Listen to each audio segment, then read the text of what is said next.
इन्हें दी जाएगी इन मामलों को लेकर इन मामलों के अधिकारों को प्राप्त करने को सपोर्ट और इसे लेकर आपस में कई विवाद चले देखते तो इसको हमने आता है जैसे डीपीएसपी को लेकर हमने एक सुधार बड़ा याद है और लिखियो क्या सुधार और लिखियो विकेट लिखियो डीपीएसपी में कोई नहीं ना कर लिखियो है बताओ आप बताओ कट लिखिए मूल अधिकारम लिखी होगी हाँ कान जोड़े अनुच्छेद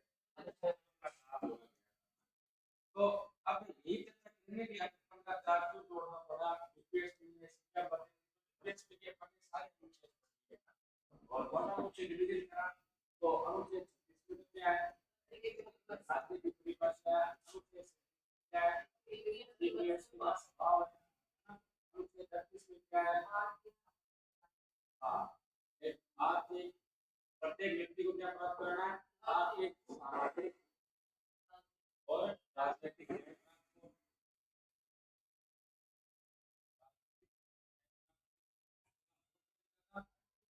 आय की समानता कम करने का प्रयास करेगा और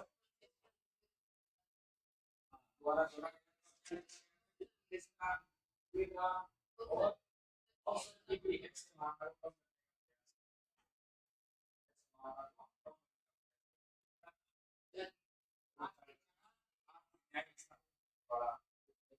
और इसमें इस सभी को जीविका के साथ जीविका के साथ अपने थोड़ा है और क्या लिखा है कि हाँ भौतिक समुदाय की भौतिक संसाधनों पर स्वामित्व नियंत्रण स्वामित्व होना चाहिए और नियंत्रण ऐसा होना चाहिए कि अगर हाँ सभी के समुदाय हित में सर्वोत्तम हाँ सर्वोत्तम हित हो सके और यह में और उत्पादन के नियंत्रण पर निषेध चलो उत्पादन क्या नियंत्रण क्या करने पड़ा था 42 या और इसमें क्या लिखा था समान कार्य के लिए समान हाँ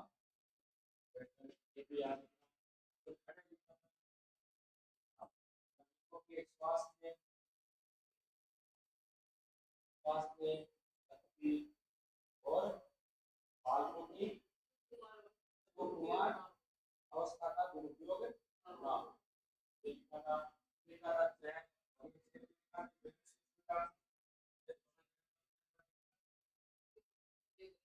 बालकों का जो विकास है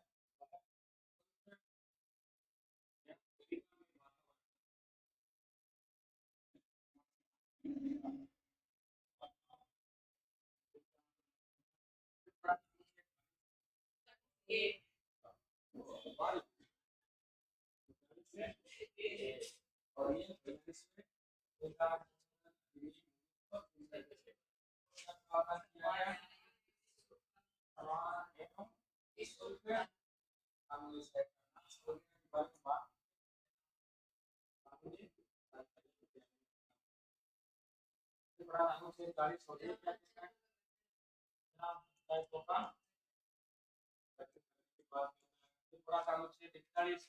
कुछ दशाओं में है ना और कौन सी थी कुछ दशाएं या अवस्थाएं तो बेकारी यानी बेरोजगारी बुढ़ापा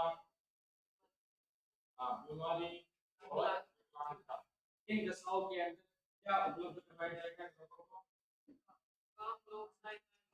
काम शिक्षा और लोक सहायता का अधिकार और लोक सहायता का अधिकार इसको भी अपन ने बहुत सारे काम के वो मतलब को कुछ बोले ख्याल नहीं आते नाम से यहाँ काम भी है मानव दसों का मानव दसों का प्रावधान और इसे आप और क्या कहते हो संबंधित प्रावधान थोड़ा अनुच्छेद 43 का पढ़ा था कि युवा मजदूरी हाँ युवा मजदूरी और कुटीर उद्योगों को बढ़ावा दिया कुटीर उद्योगों को और फिर अपन ने कहा कि इसमें 43 से जोड़ा गया हाँ 43 से जोड़ कर क्या लिखा गया हाँ उद्योगों में श्रमिकों की सहभागिता बढ़ाई गई है ना सहभागिता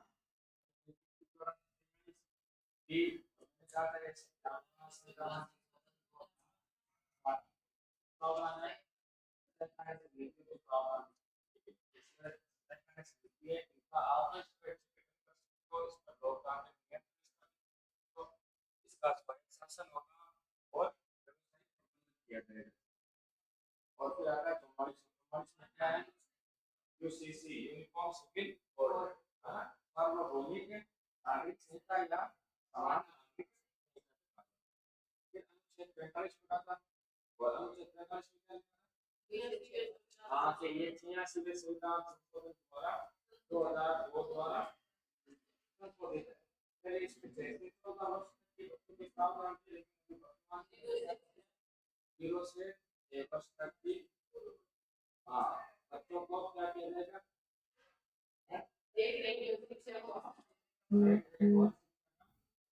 अधिकार दिया जाएगा तो ये जाएगा 0 से 6 वर्ष से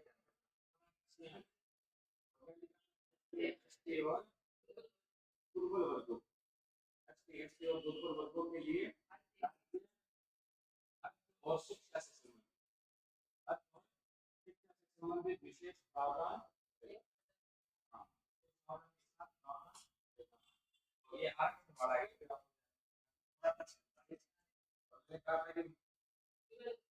जर्मन इसका सुधार का नाम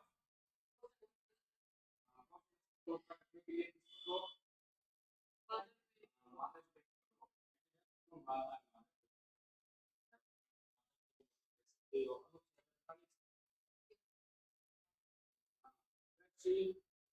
और पशुपालन की आधुनिक वैज्ञानिक प्रणालियों से उसका विकास किया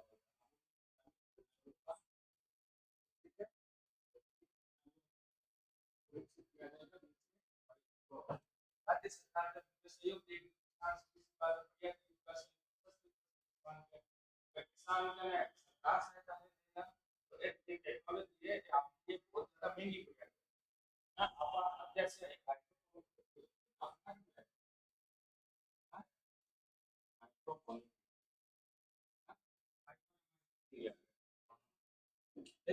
पाइप तो मैंने जानते कोई भी सब्जी को पौधो हो तो पौधे लगा सको मैं पानी चले पाइप में वाटर दोसी मोटर कनेक्टेड होसी और पाइप पाइप तो मैंने ऊपर खटोड़ी फिर बिग मैन बड़ो डिस्पोजल लेसी डिस्पोजल तो मैं चारों साइड खटा करी बिग मैन रेत खोल ला दे क्या पायरेट्स और कोकोपीट मिलाया अगर दो चीजें मिला बिग मैन छोटा सा पौधो उगा रहा होगा पाइप तो मैन से पानी है वो ना न्यूट्रिशन वगैरह अवेलेबल करवा दो अब देखिए हाइड्रोपोनिक देखिए अगर आप 5000 स्क्वायर फीट में भी लगाओ ना 5000 square feet 5000 square feet 5000 square feet मतलब समझो माइनस 1 बहुत बढ़िया हां बहुत बढ़िया 50 फुट बढ़िया तो बताओ 5000 स्क्वायर फीट 5000 यूनिट हां अब 5000 तो माइनस करना 12 थोड़ा लाभ और इतना बहुत वसूली तो हो जाएगा लेकिन लगाओ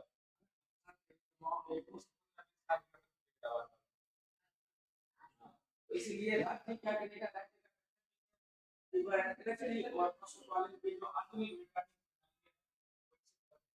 नागरिक 48 एक और है तुम्हारे पास दुधारू पशुओं की दुधारू ये तो कहने का मतलब है गाय उसी संविधान के कानून में राज्य का कर्तव्य क्या है दुधारू पशुओं की वध पर रोक लगाया जाएगा अनुच्छेद 43 और ये भी महत्वपूर्ण है किस विधान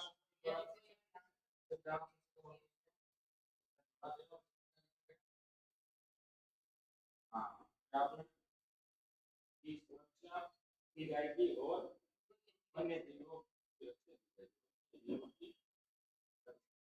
और आपको पता है कि इन दोनों के संदर्भ में एक प्रकार के कानून वन्य जीवों को मारने की कैसे होती है वो आपको पता है ना। तो वन्य जीवों की रक्षा करना और वन की सुरक्षा बड़ा अनुच्छेद 50 50 के अंदर क्या है? हाँ, राष्ट्रीय महत्व के ये एग्जाम में कई बार पूछा गया राष्ट्रीय महत्व के पार्कों स्थानों और पशुओं की सुरक्षा। कहने का मतलब है जो हमारी प्राचीन धरोहर है वो सुरक्षित संभाल रखना है। कहने का मतलब है कि वो देश है जो बनाए रखना है ना उनका विकास ये बड़ा अनुच्छेद 50 राज्य लोक सेवाओं में हाँ राज्य लोक सेवाओं में कार्यपालिका और न्यायपालिका में प्रतिकर ये भी आपको ध्यान में और अनुच्छेद 51 क्या कहता है अंतरराष्ट्रीय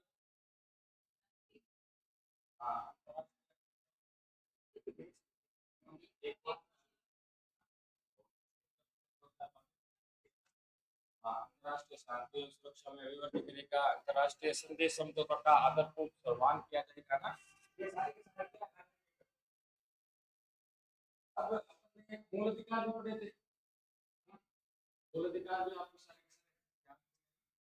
संपत्ति का अधिकार है हाँ अधिकार का कौन सा एक अधिकार तो इस रूप से देता एक देश में इसे कब कानून दर्जा किया गया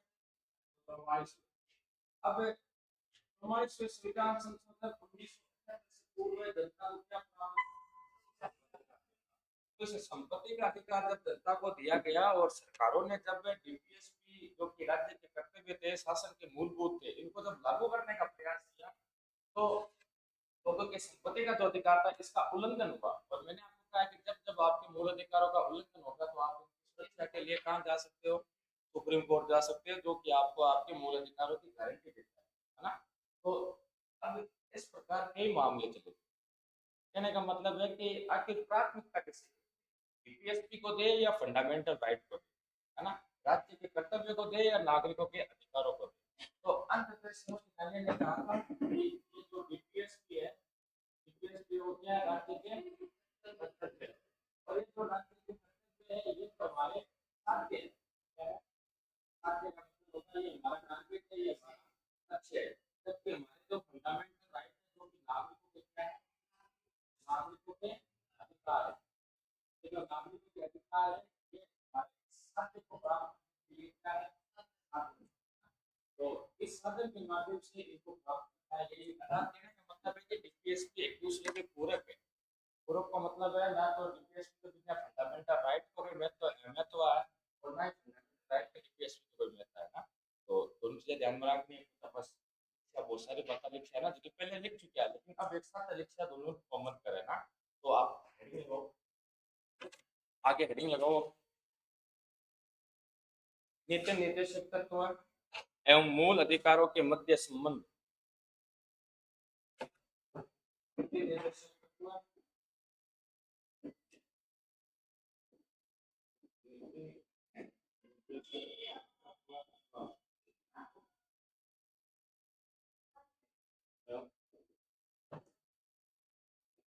मूल अधिकारों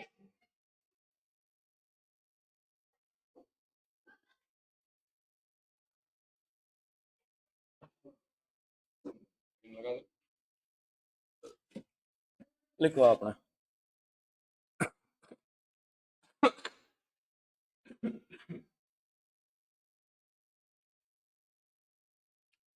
हेडिंग लगा दी देखो प्रारंभ में नीति निर्देशक तत्वों को क्रियान्वयन करने के लिए नीति निर्देशक तत्वों को क्रियान्वयन करने के लिए नीति निर्देशक तत्वों को क्रियान्वयन करने के लिए मूल अधिकारों में संशोधन किया गया।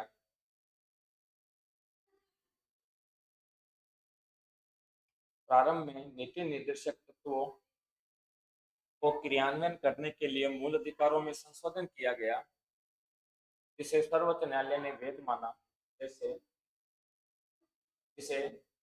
सर्वोच्च न्यायालय ने वैध माना। सर्वोच्च न्यायालय ने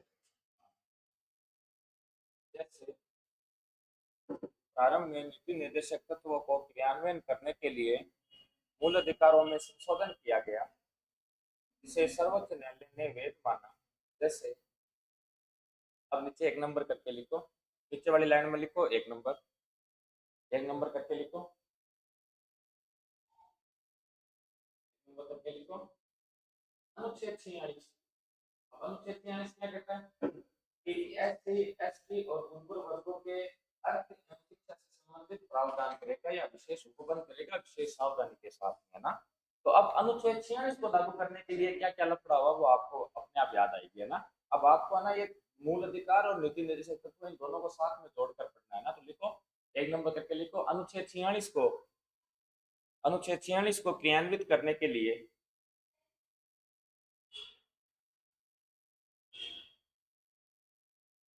अनुच्छेद 46 को क्रियान्वित करने के लिए आरक्षण की व्यवस्था को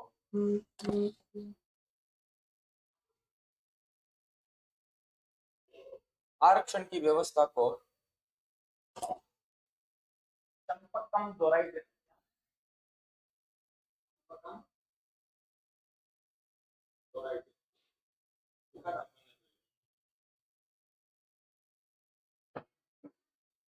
क्रियान्वित करने के लिए आरक्षण की व्यवस्था को चंपकम दोराईजन मामले में चुनौती दी गई। मैंने आपको कहानी सुनाई थी कि मद्रास के एक मेडिकल कॉलेज में एडमिशन लेने गई थी और उस समय मद्रास के मेडिकल कॉलेज में जो आरक्षण व्यवस्था थी वो 1927 के आदेश के अनुसार थी। और 1927 का आदेश क्या कहता था कि 14 में से 2 ब्राह्मण को एडमिशन दिया जाएगा ना। तो दोनों ब्राह्मण पहले से सीट बुक हो चुकी थी, तीसरी ब्राह्मण कन्या थी और ये जब पहुंची तो इसे क्या नहीं मिला, कॉलेज के अंदर एडमिशन नहीं मिला। और एडमिशन का आधार इसे क्यों नहीं मिला, एडमिशन क्या कहकर इसे मना किया कि तू ब्राह्मण की वास्तव में कहीं को मिला एडमिशन नहीं मिलेगा। और अनुच्छेद 15 क्या कहता है कि धर्म, जाति, लिंग, मूल वंश और जन्म स्थान के आधार पर कोई भी भेदभाव नहीं किया जाएगा। तो क्या यहाँ पर अनुच्छेद 46 को लागू कर दिया, आरक्षण दे दिया, एससी एसटी दुर्बल वर्गों के आरक्षण को लागू कर दिया था। लेकिन क्या वह जो आरक्षण दिया हुआ था वो क्या मूल अधिकारों का हनन कर रहा था? बिल्कुल हनन कर रहा था। और जब ये हनन कर रहा था तो सर्वोच्च न्यायालय ने इसे जो आरक्षण की व्यवस्था थी इसे अवैध घोषित कर दिया। और अवैध घोषित कर दिया तो फिर सरकारों ने क्या किया, संविधान में संशोधन किया और संशोधन करते हुए अनुच्छेद 15 अब आप अनुच्छेद 15(4) एक बार खोल कर पढ़ो। अगर लिखा हुआ है तो एक बार खोल कर पढ़ो, उसमें क्या लिखा हुआ है कि सामाजिक एवं शैक्षणिक दृष्टि से पिछड़े वर्गों, अनुसूचित जाति एवं अनुसूचित जनजाति के लिए विशेष प्रावधान करेगा। देखो ऐसा लिखा हुआ है।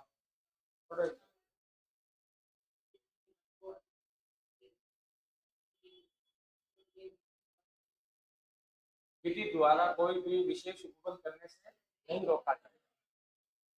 जैसे इन दो आधार बनाया गया, एक तो सामाजिक और एक शैक्षिक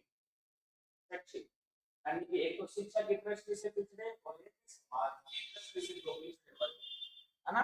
नहीं कि आर्थिक दर्जे से पिछड़े हुए वर्ग, पैसों से पिछड़े हुए नहीं, शिक्षा की दृष्टि से पिछड़े और समाज की दृष्टि से पिछड़े हुए लोग, जो पिछड़ा वर्ग है और जो अनुसूचित जाति है, जो अनुसूचित जनजाति है, उनके लिए राज्य विशेष उपबंध करेगा, है ना।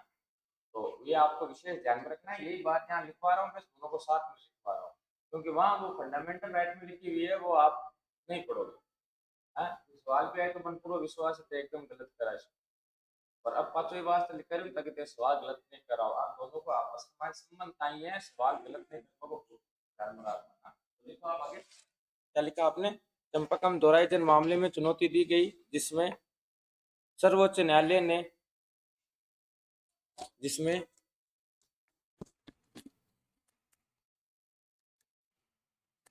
जिसमें सर्वोच्च न्यायालय ने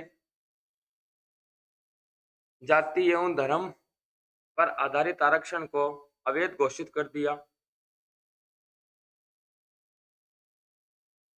चंपाकम दोहराई मामले में चुनौती दी गई जिसमें सर्वोच्च न्यायालय ने जाति एवं धर्म पर आधारित आरक्षण को अवैध घोषित कर दिया।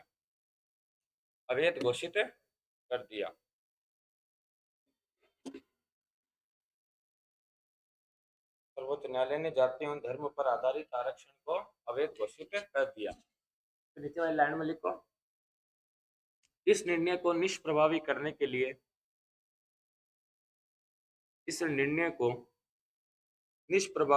के लिए प्रथम संविधान संशोधन अधिनियम 1951 के तहत अनुच्छेद 15(4) जोड़ा गया। इस निर्णय को निष्प्रभावी करने के लिए प्रथम संविधान संशोधन अधिनियम 1951 द्वारा अनुच्छेद 15(4) जोड़ा गया। अब अनुच्छेद 15(4) में क्या लिखा हुआ है वो बात पीछे लिखी हुई है। अब बातें सीधी ऐसे अनुच्छेदों पर चलेगी कि अनुच्छेद 39 को लागू करने के लिए, अनुच्छेद 39 को लागू करने के लिए, अनुच्छेद 44 को लागू करने के लिए, तो वो चीजें आपको याद रहनी चाहिए। निष्प्रभावी करने के लिए प्रथम संविधान संशोधन 1951 द्वारा अनुच्छेद 15(4) जोड़ा गया। अनुच्छेद 15(4) जोड़ा गया। अब एक लाइन छोड़ के लिखो 2 नंबर। देखो, आर्थिक न्याय को स्थापित करने के लिए कौन सा अनुच्छेद, अनुच्छेद 39 है ना। देखो, आर्थिक न्याय को स्थापित करने के लिए आर्थिक न्याय के कोष्टक में लिख लेना अनुच्छेद 39। आर्थिक न्याय अनुच्छेद 39 है ना। आर्थिक न्याय को स्थापित करने के लिए जमींदारी उन्मूलन अधिनियम 1951 बनाया गया। जमींदारी उन्मूलन अधिनियम 1951 बनाया गया।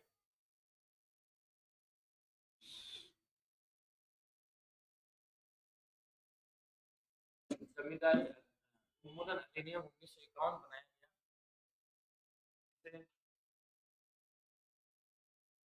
कामेश्वर प्रसाद मामले में चुनौती दी गई, जिसे कामेश्वर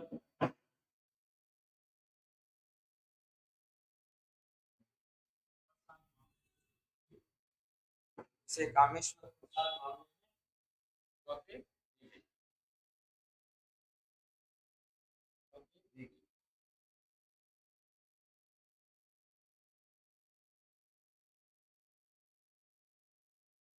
तो समझ में आई वाली बात, हाँ मतलब बड़ी जमींदारी उन्मूलन को मतलब आएंगे, उन्मूलन को मतलब आएंगे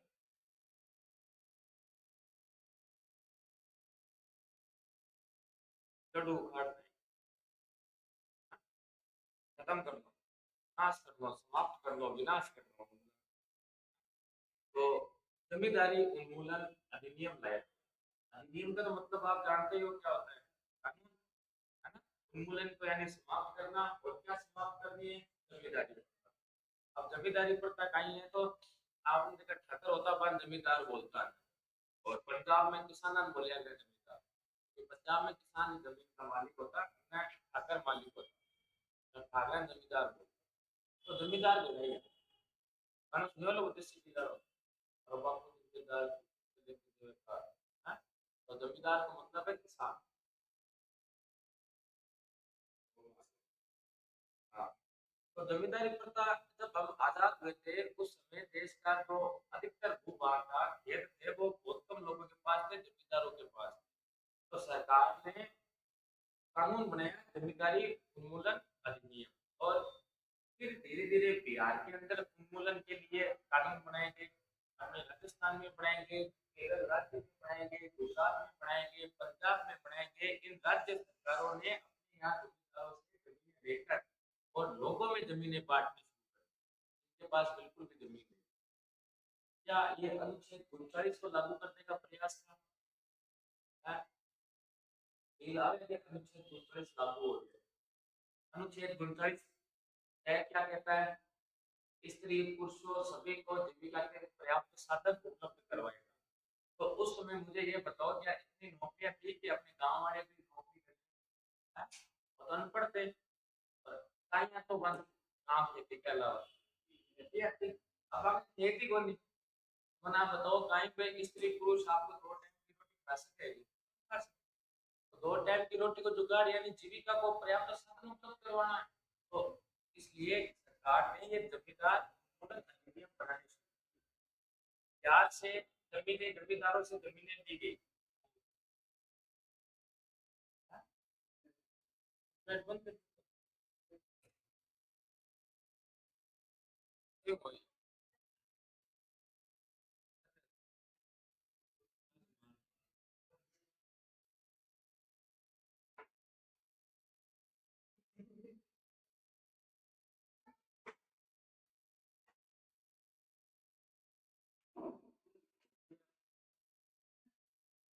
पक्कावड़ा खड़े ना करे तो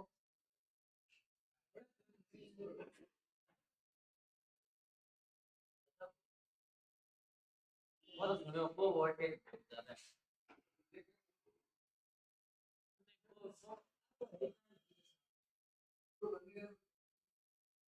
रोड पर तो पड़ेगी।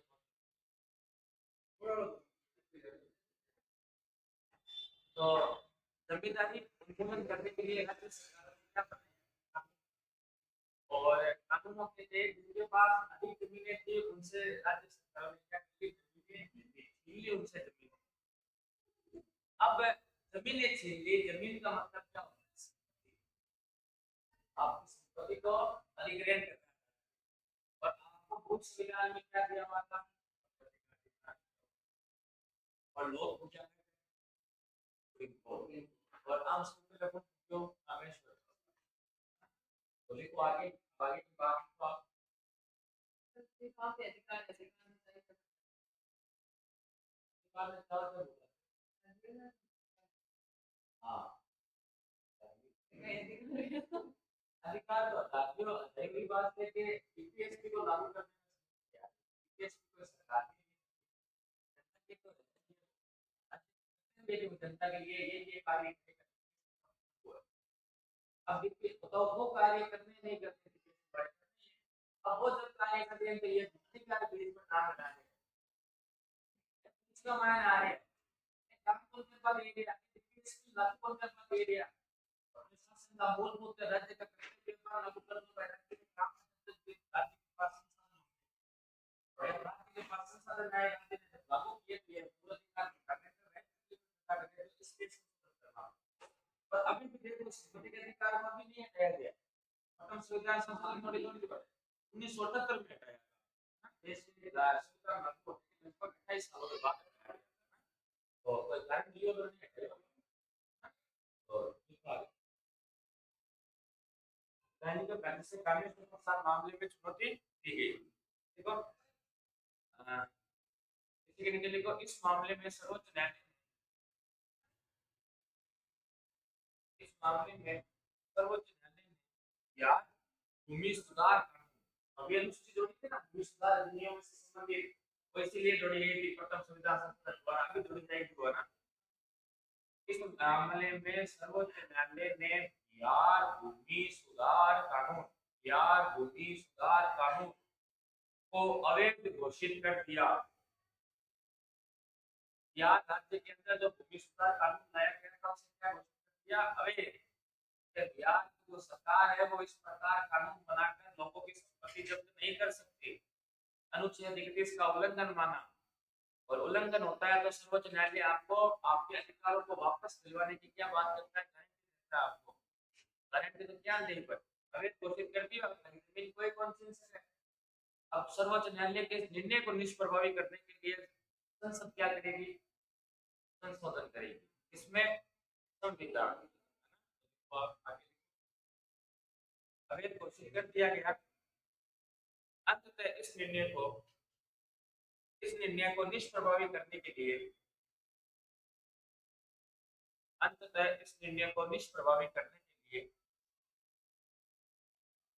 प्रथम संविधान संशोधन 1951 किया गया।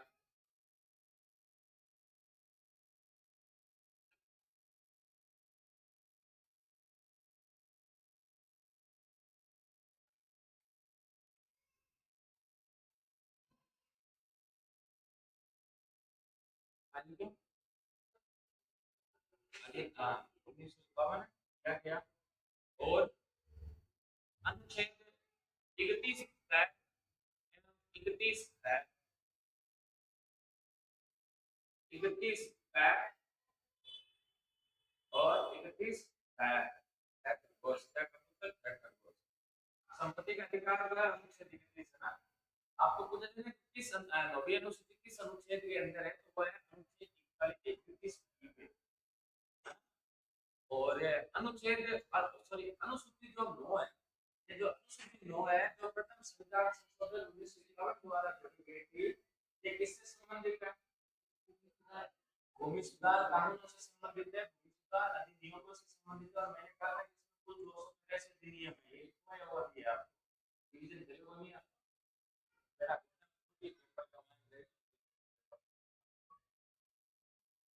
देखो भी हुए।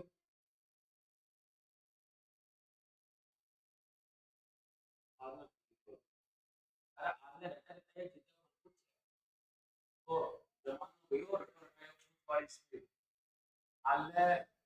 अभी मेंटल एबिलिटी रीजनिंग के अलावा जीके भी देखता है, तो आपको क्वेश्चन ऐसे घुमा फिरा के देंगे कि आपको आपकी मेंटलिटी तभी वहां पर काम आएगी जब आप पीएचडी पूरा पूरा सब्जेक्ट को अच्छे से अंडरस्टैंडिंग करके हुए समझोगे।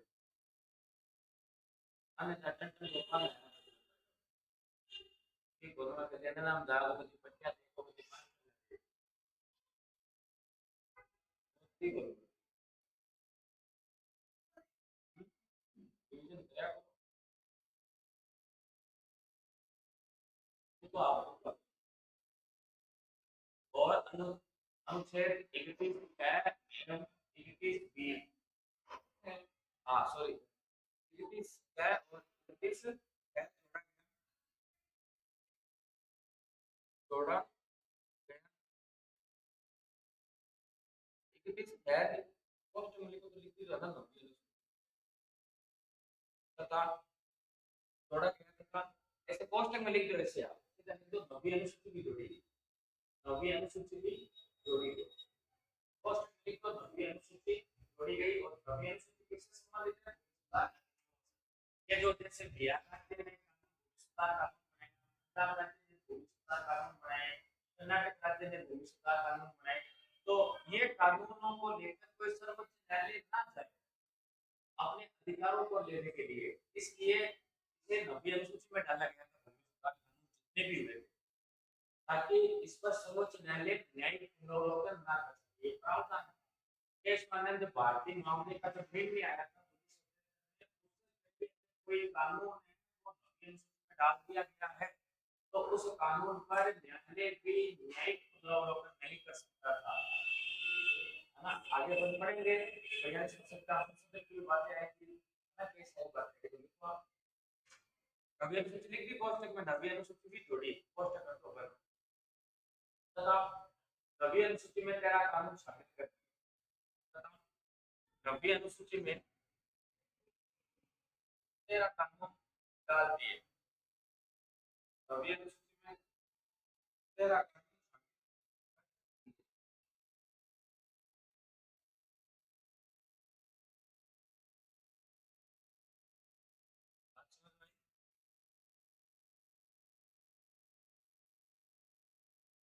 और अनुच्छेद 31 में ये प्रावधान कर दिया था कि जब भी राज्य को भूमिकरण या सीमाकरण करता है और राज्य को लगता है कि ये जमीन की जरूरत है, तो राज्य उस जमीन का क्या कर सकता है? अधिग्रहण कर सकता है। जैसे अगर आपके गांव के अंदर से मान लो कोई हाईवे निकलती है, तो देखा आटा फिर जाओ कि मैं मान लो कि 15 दिन हटा रहे हो, 1 महीनो 2 महीनो बैठे रहो, एक दिन पुलिस वाला आए तो उसमें लग जाते ही घोटा थोड़ी बात।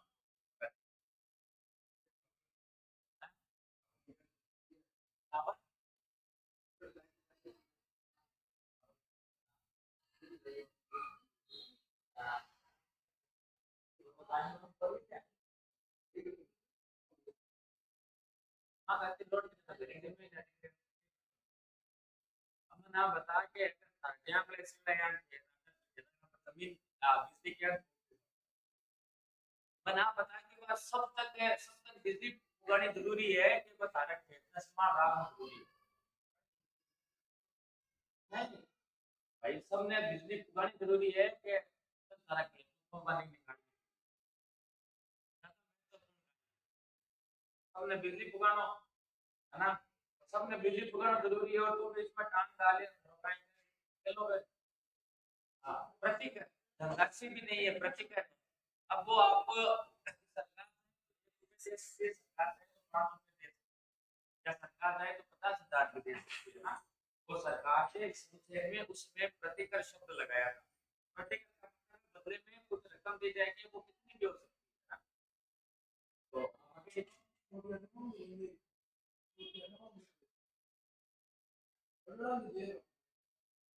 हाँ तो बड़ोड़ा दिया पापा के अभी अनुच्छेद तेरा कानून है लिखो इस संशोधन को शंकरी प्रसाद मामले में इस संशोधन को शंकरी प्रसाद मामला ये जो मैं आपके 2-3 मामले लिखा रहा हूँ ना कम दोहराई मामला शंकरी प्रसाद मामला ये थोड़े से आप मामले विशेष ध्यान में रखिए आप वीडियो बनी दो और तो आज बीमार है